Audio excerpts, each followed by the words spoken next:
All right. So the last thing here in section 8.4 is about factoring a GCF from a polynomial. So again, this is not quite like a polynomial division. There actually exists a way to do polynomial long division, which I think is fun. Normally my students think is not so much fun, but we're not going to do that here. So this is essentially about trying to sort of pull a monomial, kind of undo like a monomial multiplication. We're trying to kind of reverse what would be a monomial multiplication in like a distribution, essentially.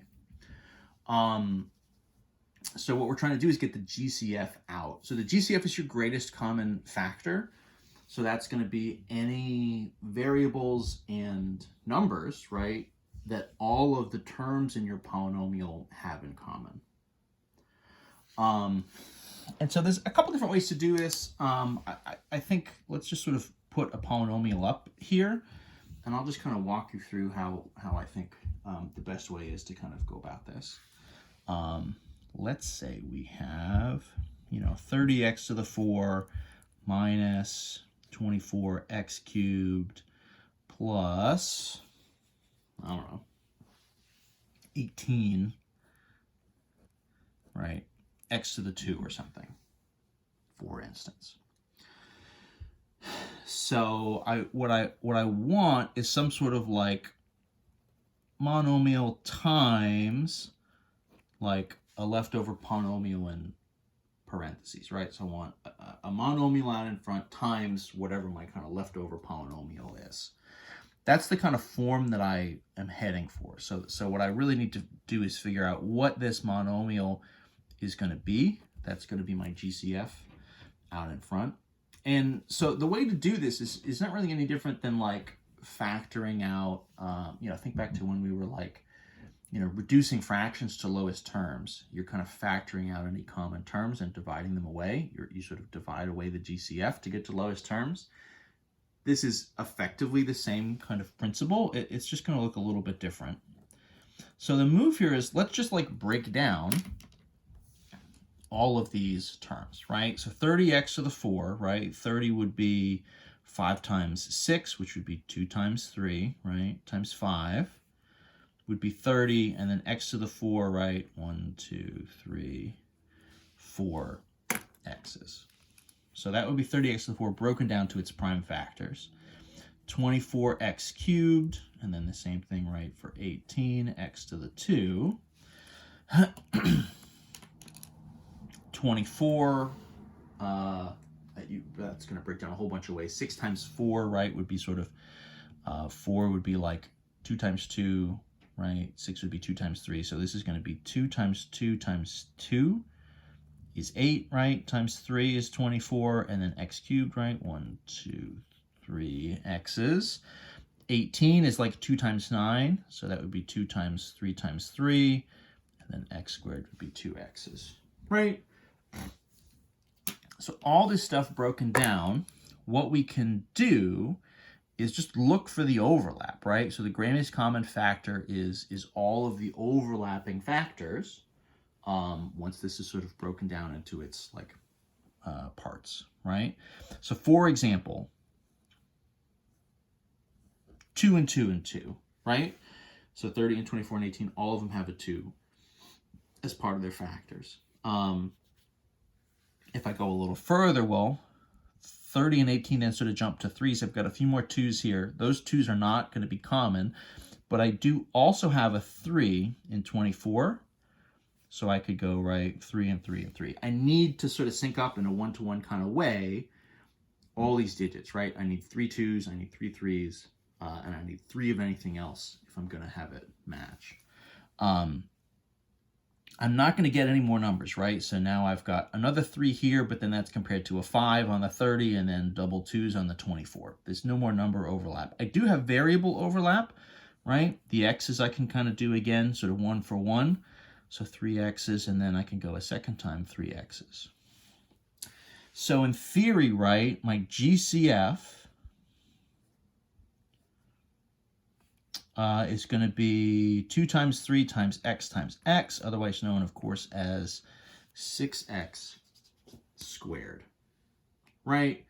So 6x squared is sort of a factor of all of those individual terms.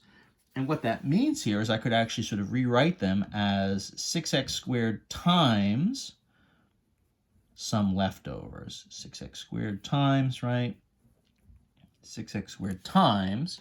So what are these leftovers individually? Well, this would be, right, from 30x to the 4, I would have 5x squared left over, right? 5 and then x and then x. 24 would be 2 times 2 is 4, and a single x times 4x to the 1. 18x squared just has a 3 left over, right? So what this means is I have 6x squared across all three of those, right, as a common factor. The leftovers, 5x squared, 4x, and 3, nothing in common there, right? They don't have anything that they have in common. If they do, well, find whatever the stuff is they have in common, and then you can sort of factor it out again, right? If you miss something, just grab it at this stage before you're finished. And so the version here, right, the factored version is going to be rewriting this as a monomial times a polynomial, right? So the monomial is the GCF, is the 6x squared. So the idea is this is 6x squared times all my leftovers in parentheses. So that would be, right, 5x squared, the 30, right? I got 5x squared left over, right? 24x cubed, I've got 4x left over, and then from the 18x squared, I've got 3 left over. And I'll carry whatever kind of pluses and minuses, right? So this was minus 24 and plus 18. So that'll be minus 4x and then plus 3. So the factored version, right, is 6x squared times those leftovers rewritten as a polynomial. I think the biggest mistake I see people make in this section is they'll find the GCF, but then they won't rewrite the whole thing. So you want to rewrite it so that you have essentially, you know, you have just a different version of what you started with. So it's the GCF times whatever those leftovers are. And that's going to be your move, right? Let's just do kind of one more. We'll kind of run another one down. Let's do, doesn't really matter,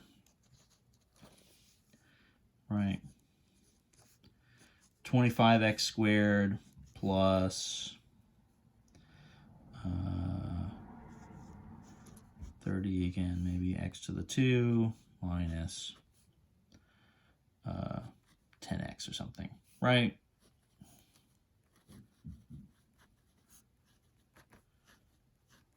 So the instructions might say, you know, factor out the GCF. The idea here, right, is from this sort of factored form, you could, in theory, kind of remultiply and end up back where you started. Now, don't do that, right, because then, again, you're back where you started. But that sort of serves as a check on your work.